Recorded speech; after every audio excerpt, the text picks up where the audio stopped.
Hello, I'm Ruth at the Garrett Public Library, and I'm here to read you 3 short stories for the holiday season. These stories are on caring and friendship, and I thought they would be a good fit for our railroader reading for this week. The first story I have is entitled, I Just Can't Believe It. After 30 years of service with American Airlines, I retired after my 50th birthday. At this point, I finally began what God had intended for me to do with the last half of my life: to inspire, to motivate, and to create special moments. In June of 1995, I stopped at the local service station where I regularly get my gas and occasionally buy a lottery ticket. Millie was on duty. She is a kind and loving soul who always has a smile on her face and a kind word for everyone. On that evening, we joked and laughed as we had so many times in the past. I teased her by saying that I would give her $1,000 if I won the $10 million lottery. Millie said that if I won, I'd better take her to Paris for lunch. And she didn't mean Paris, Texas. We both got a big Texas kick out of that. As I drove off, I thought how interesting it was that for me, lottery equaled $10 million. While for Millie, it meant lunch in Paris. Millie didn't know of my connection with the airlines. Around the 21st of December, I was once again at the service station. Millie was on duty. I handed her a Christmas card and asked that she open it and read it as I stood there. Millie opened the card and started reading. Dear Millie, on June 17, 1995, you sold me this lottery ticket enclosed. Well, I didn't win the $10 million or the lottery, but you did. Pick your date in 1996, pack your bags, and get your passport ready for your luncheon trip to Paris. This is my gift to you for going out of your way to make everyone you come into contact with feel special. Thank you. God bless you, and have a Merry Christmas. Millie could not contain herself. She was literally thrashing around in the little cubicle. I could hardly contain myself either. At that moment, at a soul level, I understood what it meant to create special moments for the people in our lives. Over the past few weeks, I've seen Millie several times. Each time I enter the service station, her face lights up as she reaches across the half-open door to hug my neck and kiss my face. She speaks of how she still just can't believe it, how she phoned her mom, told her boss, and on and on.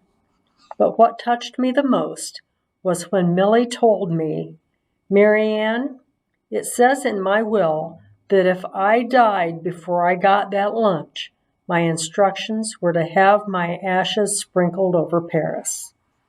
And that was a story written by Mary Ann Dawkins. My next story is entitled Santa Comes to Joan. And there's a saying here by Thomas Fuller before I read the story. It says, friendships multiply joys and divide grief. Every office has a Joan, or should have. She's the one everyone looks to when the workload gets too heavy. She's the one with the good story and the ready laugh. For our Christmas party, she's the one who transforms our sterile corporate conference room, Christmas after Christmas, with linen tablecloths, miniature Christmas trees with tiny white lights, real teacups, teapots, and plates she had brought from home.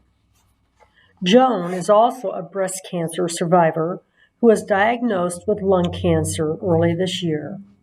It has been a very difficult time for her. facing her own mortality again, and suffering from a vision problem that not only has added further complications to her health and well-being, but has also caused her to miss many days of work. This has added financial stress to her medical concerns. So this year, instead of drawing names and giving each other gifts at Christmas, we put our dollars together for Joan. At the Christmas party, we presented her with a series of gift certificates. Joan's vision problem had been a daily battle, at times taking her turn to relieve the receptionist at the switchboard. Joan couldn't see the numbers well enough to transfer callers to the right extension. Her doctor had prescribed new glasses, but she hadn't filled the prescription because she didn't have the money. The first gift certificate was for a new pair of eyeglasses. We live in Minnesota, where the winters are extremely cold and heating bills can be formidable. Joan didn't know what she was going to do this year. The next certificate was for payment toward her gas bill. Because she is a cancer patient, Joan has been encouraged to include more fresh fruits and vegetables in her diet. We decided to help her do what's best for her body with a grocery certificate. And finally, we gave her a certificate to a local department store, all for her. Joan accepted our gifts with a gracious spirit and thanked us for giving her courage on the really bad days. Then she told us that when she was 6 or 7, the kids at school told her there was no Santa Claus. That year, she asked for things she knew her parents couldn't afford just to test dear old Santa. Her mother determined that at least for one more year Joan would believe, managed to get everything on Joan's list. This year, Joan told us, felt like that long ago Christmas.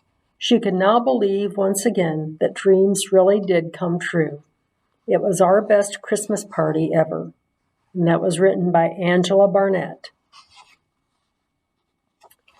My last story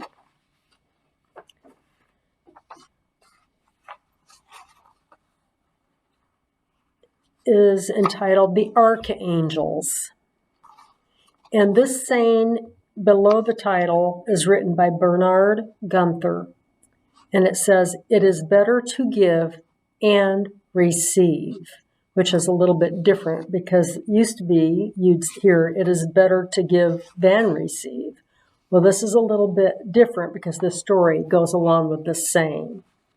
The Archangels. Several years ago, Iris Arc Crystal, a company I co-founded with Francesca Petruno, experienced a lull in business. We had recently hired several new employees and hoped that the slowdown was only temporary. However, in the meantime, we had work enough for only 4 days a week. So instead of letting 20% of our workforce go or sending them home 1 day per week, we decided that we would keep everyone on the payroll for the entire week, working from Monday through Thursday and taking Fridays to do service projects in our hometown of Santa Barbara. I remember phoning several service agencies to find out what was needed in the community. We divided up into 3 groups and showed up where the agencies said they most needed us. The first week, the group I was involved with went to a very old Ukrainian gentleman's home to do a total cleanup of his house and garden.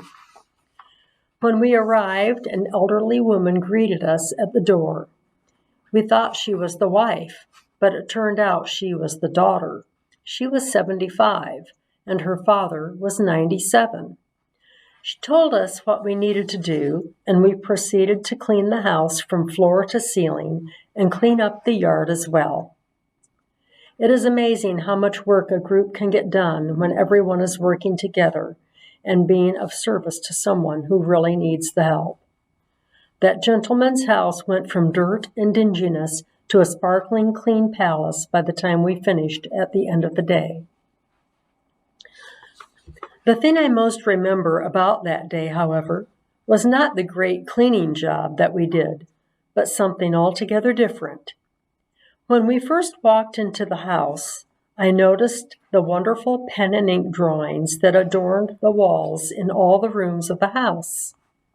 I asked the daughter who had done them. She said that her father had, and that he hadn't taken up art until he was 80 years old. I was dumbfounded. These drawings were works of art that could have easily been hanging in a museum. At the time, I was in my early 30s and wanted to do something that would utilize my creative and artistic capabilities more than being the president of a giftware company would allow. I had been feeling that it would be too difficult to make a change at this advanced stage of my life. Boy, did my limited belief system get expanded that afternoon. We continued to do service projects around town for several more weeks, including completely painting someone's home and setting up a large bleacher for a horseback riding academy for physically challenged children. We had a lot of fun and did a lot of good. Somehow we ended up with the nickname the Archangels. In addition to the good feelings that came from helping out others, the good feelings we shared as employees of a company that cared for both its employees and the community went a long way toward creating a work atmosphere that was a joy to be a part of. That was written by Jonathan Wigand. I hope you enjoyed these stories, and I hope it gives you inspiration for the holiday season to do things for others. And hope to see you next week. Take care. Have a good holiday.